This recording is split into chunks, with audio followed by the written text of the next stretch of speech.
പ്രകാശമേ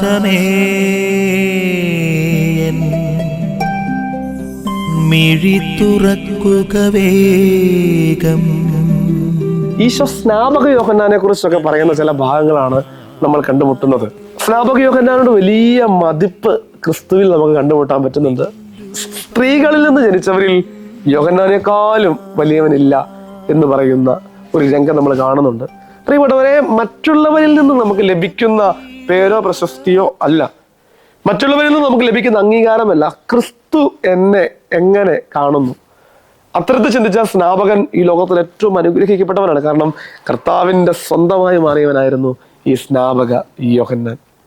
അതുകൊണ്ട് മറ്റുള്ളവർ എന്നെക്കുറിച്ച് നല്ലതോ മോശമോ പറയുക എന്നതിനേക്കാൾ ഉപരി ക്രിസ്തു എന്നെക്കുറിച്ച് എന്താണ് പറയുന്നത്, അതാണ് നമ്മുടെ ജീവിതത്തിൻ്റെ അർത്ഥവും നമ്മുടെ ജീവിതത്തിൻ്റെ യാഥാർത്ഥ്യവും.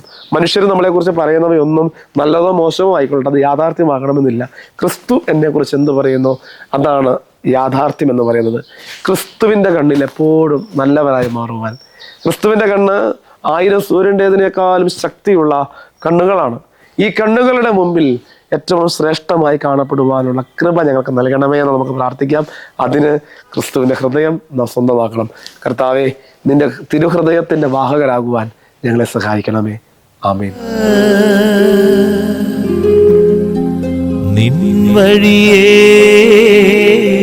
നടക്ക